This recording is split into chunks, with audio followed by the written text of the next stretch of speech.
Tapi bila kita nak berbuka, kita cukup hanya sekadar membaca bismillah. Sebelum itu kita boleh berdoa, tidak. Allahumma laka sumtu wa bika amantu. Hadis dhaif, tapi dia masih bernaung pada hadis sahih, maka masih berarti sama teman-teman ya. boleh diamalkan.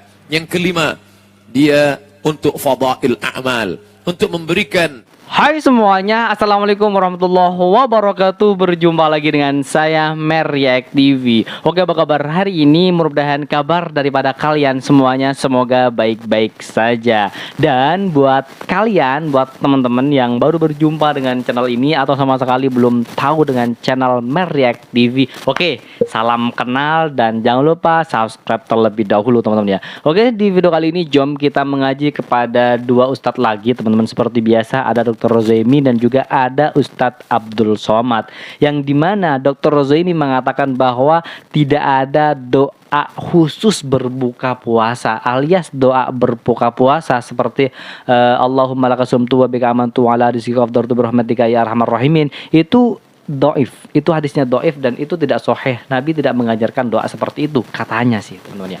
Dan hal ini menariknya teman-teman jadi dibantah oleh Ustadz Abdul Somad bahwa ada doa daripada doa bulan puasa, artinya seperti apa yang sudah saya utarakan barusan teman-teman. Ini bisa jadi sebuah pelajaran buat kita. Mudah-mudahan apa yang kita dengar nanti menjadi ilmu yang barokah. Dan seperti biasa sebelum kita mengaji, saya Meryak TV ingin mengajak Anda semuanya, khususnya umat muslim atau yang sedang nonton video ini, untuk selalu dan terus selalu istiqomah membiasakan diri berselawat terlebih dahulu kepada baginda Nabi besar Muhammad sallallahu alaihi wasallam. Allahumma shalli Muhammad wa ala ali Muhammad. Mudah-mudahan beliau kelak senantiasa memberikan pertolongannya kepada kita semua, senantiasa memberikan syafaatnya juga kepada kita di yaumil qiyamah nantinya. Oke, seperti apa videonya? Jom kita play bersama, let's go. Yang khusus ketika nak berbuka puasa ini, tidak ada riwayat yang sahih. Ada riwayat daripada Tabarani yang mengatakan Nabi menyebut doa Allahumma lakasumtu wa bika amantu seperti mana yang diamalkan. Tetapi hadis ini tidak sahih kerana semua jalannya itu dhaif. Antara perkara yang mendhaifkan dia adalah sanad dia terputus. Adapun satu lagi doa riwayat Daraqutni yang menyatakan Nabi berdoa dengan lafaz zahabal dhama wa batallatil uruq wa thabatal ajr insya-Allah, telah hilanglah, yang bermaksud telah hilanglah dahaga, telah basahlah urat dan telah sabit ataupun telah tetaplah pahala insya-Allah. Hadis ini walaupun Daraqutni mengatakan ia hasan, tetapi hasan pada Daraqutni bukanlah bermaksud hasan yang difahami oleh ulama hadis yang kemudian, tetapi bermakna hasan dari sudut bahasa. Riwayat ini dhaif kerana terdapat seorang perawi yang bernama Marwan ibn Salim, yang mana dia ini merupakan perawi yang tidak dikenali. Maka kedua-dua riwayat ini dhaif, tetapi kalau kita nak menggunakan riwayat ini tanpa menyandarkan ia kepada Nabi secara pasti, tidak menjadi masalah, kita boleh berdoa dengannya. Tapi bila kita nak berbuka, kita cukup hanya sekadar membaca bismillah. Sebelum itu kita boleh berdoa, tidak menjadi. Apakah Dajjal? Oke, bentar teman-teman. Ini saya baru, sumpah, saya baru tahu bahwa apa yang dikatakan Dr. Rozaimi, doa Allahumma lakasumtu dan seterusnya itu dhaif teman-teman ya. Dan kita tidak perlu membaca doa seperti itu ya. Kalau mau baca sih silahkan sih katanya, bagus juga sih. Cuman kalau mengatakan bahwa doa itu dhaif, berarti benar-benar tidak dicontohkan oleh Nabi dong. Gimana tanggapan teman-teman? Silahkan komen, please komen teman-teman ya. Meskipun saya tidak mengelek, cuman saya sudah membaca komen-komen daripada teman-teman sih. Ada yang positif, ada yang negatif sih. Namanya juga beda pendapat. Oke, kita lanjut. Ini sudah datang, akan datang, atau sedang ada. Maka hadis diriwayatkan oleh Fatimah binti Qais. Hadisnya sahih, tidak ada keraguan di dalamnya. Hadis yang paling tinggi kualitinya adalah sahih. Di bawah sahih adalah hasan. Di bawah hasan adalah dhaif. Di bawah dhaif adalah maudhu'. Hadis palsu, tak boleh dipakai sama sekali. Sedangkan hadis dhaif masih boleh dipakai. Sepakat ulama ahli hadis, bila hadis itu dhaif tapi dia cukup 5 syarat, masih lagi boleh dipakai. Pertama, dia tidak bicara masalah akidah. Bila ada hadis dhaif tentang akidah, gugur, tak boleh pakai. Yang kedua, dia tidak bicara tentang halal haram, kerana hadis dhaif tak boleh menetapkan hukum halal haram. Ya, yang ketiga, tiada perawi periwayatnya kazab, pendusta. Sebab dia kazab, maka hadisnya maudhu'. Yang keempat, dia masih lagi bernaung di bawah hadis sahih. Contoh, Allahumma barik lana fima razaqtana wa qina adzabannar. Hadis dhaif tapi masih bernaung pada hadis sahih yang menyuruh untuk berdoa. Contoh, Allahumma laka sumtu wa bika amantu, hadis dhaif, tapi dia masih bernaung pada hadis sahih, maka masih Oh, berarti sama teman-teman ya. boleh diamalkan. Yang kelima, dia untuk fadail a'mal, untuk memberikan motivasi, untuk memberikan semangat untuk beramal. Utlubul ilma walau bisin, tutul ilmu walaupun ke negeri Cina. Hadis dhaif, tapi masih boleh kita sampaikan kerana ianya memberikan semangat untuk belajar, menuntut ilmu. Maka hadis-hadis semacam ini kita temukan banyak dalam kitab-kitab. Bila ada orang mengatakan, jangan pakai kitab ini sebab isinya banyak hadis dhaif, jangan pakai kitab ini sebab banyak hadis dhaif. Bila demikian maka kita tidak akan pakai Sunan Tirmizi sebab dalam Sunan Tirmizi ada hadis dhaif. Kita tidak akan pakai Sunan Abi Daud sebab dalam Sunan Abi Daud ada hadis dhaif. Bahkan kita tidak akan pakai Muwatta' Malik, padahal kitab hadis paling tua yang ada saat ini Muwatta' Malik. Malik meninggal tahun 179, lebih tua daripada Imam Syafi'i, lebih tua daripada Sahih Al-Bukhari. Tapi maknanya bahwa hadis dhaif boleh dipakai. Bahkan kitab Musnad Ahmad bin Hanbal yang isinya lebih daripada 30.000 hadis, tetap di dalamnya ada hadis dhaif. Bahkan Imam Bukhari pun menulis kitab yang isi di dalamnya ada hadis dhaif, tapi bukan Sahih Bukhari. Sahih Bukhari sepakat ulama 7.275 hadis, semuanya sahih. Sedangkan Imam Bukhari menulis satu kitab berjudul Adabul Mufrad. Di dalam kitab Adabul Mufrad banyak hadis-hadis dhaif. Mengapa Imam Bukhari menulis hadis dhaif dalam Adabul Mufrad? Tak fahamkah dia bahwa hadis ini dhaif? Dia tahu ini hadis dhaif, tapi kerana bukan masalah akidah, bukan masalah hukum fiqh, bukan masalah halal haram, untuk fadail a'mal. Begitulah tentang hadis dhaif. Kenapa saya bahaskan hadis dhaif tentang Dajjal? Sebab dalam masalah Dajjal juga banyak hadis dhaif dan hadis palsu. Yang hadis dhaif kita buang sebab ini masalah akidah. Yang hadis palsu kita buang sebab ini tak boleh kita pakai.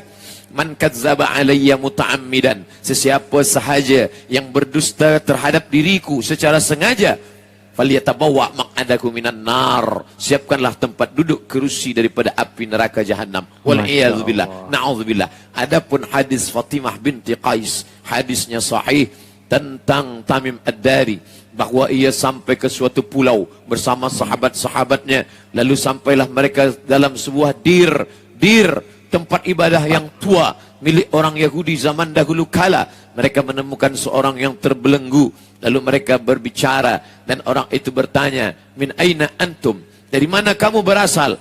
Minal Arab, kami berasal dari Arab. Lalu orang ini bertanya, apakah Nakhlu Baisan? Nakhlu korma, Baisan nama suatu kawasan yang berada di negeri Syam. Bila disebut kata Syam, sekarang menjadi 4 negara: Jordan, Suriah, Lebanon, Palestin. Li'ila fi Quraisy, perjalanan orang Quraisy. Ila fihim rihlatash syita was-saif, perjalanan syita musim sejuk, saif musim panas. Makkah di tengah, Yaman di bawah, Syam di atas. Inilah perjalanan bisnis mereka. Pada masa musim sejuk mereka pergi ke Yaman, pada masa musim panas mereka pergi ke Syam, Yaman, Saudi Arabia, Jordan, Palestin, Suriah, Lebanon. Perjalanan Nabi Muhammad sallallahu alaihi wasallam. Begitu juga perjalanan datuk-datuknya, perjalanan Muhammad, Abdullah, Abdul Muttalib, Hashim, Abdi Manaf, Qusay. Mereka melakukan perjalanan panjang 6 bulan ke bawah, 6 bulan ke atas. Pada masa musim haji mereka berkumpul di Baitullah. Dalam perjalanan panjang ke Yaman itu, sekelompok orang ini bertemu dengan makhluk yang bertanya, dari mana kamu berasal? Kami datang dari Jazirah Arab. Apakah Nakhlu Baisan masih berbuah?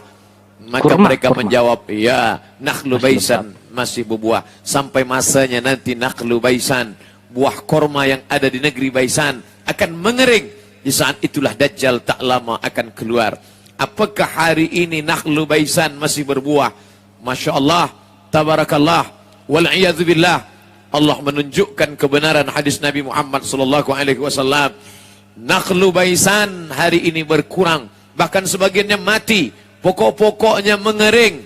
Bagi sesiapa yang tak Kurma percaya, ini ya. pergilah ke Baisan, menyaksikan bagaimana batang-batang korma Baisan mengering dan mati. Padahal dulu semua mereka memakan buah korma ini seperti korma yang ada di kota Al-Madinah Al-Munawwarah. Lalu kemudian dia bertanya, bagaimana dengan Buhairah Tabariyah? Buhairah danau. Danau.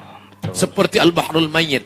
Letaknya di Palestin yang sedang dijajah oleh Israel, laknatullah alaihim. Lalu mereka bertanya, apa yang terjadi dengan Buhairah Tabariyah? Masih adakah airnya? Maka orang-orang Arab ini menjawab, ya, airnya masih lagi banyak. Nanti sampai masanya ia akan mengering. Saat itulah Dajjal akan keluar. Subhanallah, Masya Allah. Hari ini terjadi kekeringan yang luar biasa. Persediaan air Israel diantaranya adalah dari Buhairah Tabariyah, Danau Tiberias. Dan itu sekarang sedang mengalami kekeringan yang luar biasa. Masih lagi ada sebagiannya air, tapi tanah-tanah yang menonjol ke atas sudah seperti pulau-pulau kecil di atas danau. Lalu kemudian pertanyaan yang ketiga tentang Ain Zaghar. Ain, mata air, Zaghar, yang ada di tepi Bahrul Mayyit, Jordan, yaitu laut mati. Tempat dulu Allah pernah menurunkan azab. Ja'alna 'aliyaha safilaha. Kami jadikan bagian atas turun ke bawah, bagian bawah naik ke atas. Amtarna 'alaihim hijaratan. Kami hujani mereka dengan hijarah batu min sijilin mandud, dari tanah liat yang terbakar. Kaum Sadum, atatuna rijala syahwatan min dunin nisa. Mengapa kalian mendatangi lelaki bersyahwat padahal ada perempuan? Mereka sudah melakukan perbuatan itu. Dan sekarang sejarah berulang, musim berganti. Memanglah dunia ini panggung sandiwara, isinya itu-itu saja. Masa berubah, tapi isi dunia tetap itu-itu juga. LGBT yang dulu pernah menjadi laknat, hari ini merajalela, merbahaya. Penyakit yang tidak ada obatnya, hari ini pun datang lagi kembali. Di ujung tepi laut itu, laut mati itu, ada air tawar bernama Ain Zaghar. Bila nanti dia, masih adakah Ain Zaghar itu? Mereka menjawab, masih. Masih tawarkah airnya? Masih. Nanti sampai masanya, Ain Zaghar akan tersumbat. Dan hari ini terbukti, 3 tanda yang ada dalam hadis riwayat Fatimah binti Qais terbukti dengan nyata. Dibahas oleh para ulama.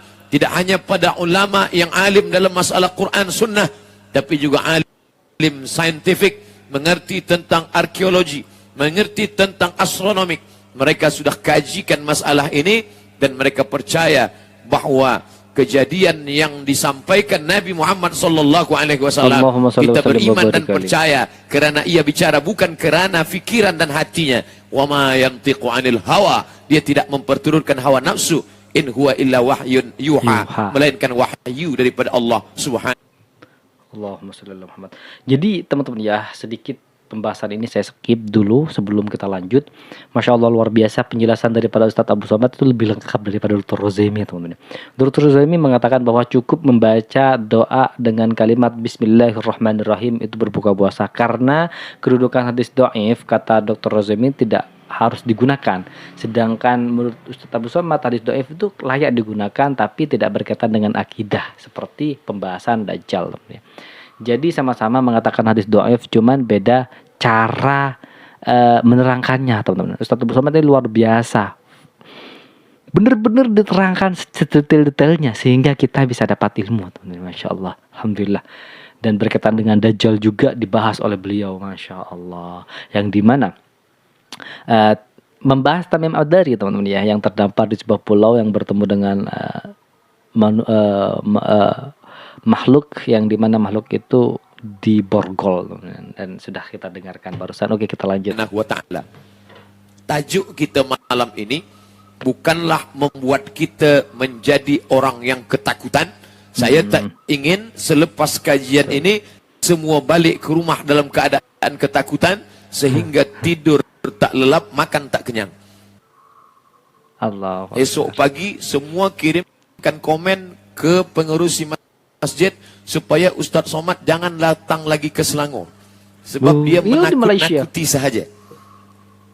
Makna kaji kita malam ini adalah supaya kita berhati-hati, waspada, ajarkan anak-anak membaca Al-Quran, berzikir. Selepas itu serahkan pada Allah Subhanahu wa taala. Fa idza azamta, bila engkau sudah azam kuat, Fatawakkal 'ala Allah. Jangan terlalu lama banyak berpikir. Kita Tersendat teman ya. Jaringannya mungkin. disuruh berpikir, afala ta'qilun, afala tatafakkarun. Tapi ada yang lebih hebat daripada berpikir adalah beramal. Betul. Falyabudu rabb hadzal bait. Banyak Bait. sajalah kamu beribadah menyembah Allah Ta'ala. Kenapa? Bila kamu banyak beribadah, Allah akan berikan kamu dua. Apa dia? Alladzi at'amahum Alladzi at'amahum min ju'. min ju'. Bila kamu lapar, dia akan kenyangkan kamu. Wa amanahum min khauf. Dan bila kamu takut, dia akan berikan kekuatan. Oke teman-teman semuanya, itulah video reaction hari ini. Sudah kita dengarkan bersama ceramah daripada Dr. Rozaimi dan Ustadz Abdul Somad berkaitan dengan doa-doa sebelum buka puasa atau doa-doa menjelang buka puasa teman-teman. Atau pas mau buka puasa kita baca doa. Pastilah dari kita baca doa Allahumma laka sumtu wa bika amantu wa ala rizkika afdartu birahmatika ya arhamar rahimin. Dan kedudukan doa ini bersanad hadis do'if teman-teman, yang dimana do'if ini di atas hadis maudhu. Sedangkan hadis maudhu ini benar-benar tidak boleh digunakan karena memang hadis palsu. Dengan do'if ini hadis lemah atau kedudukannya hadis, semacam hadis lemah teman-teman ya.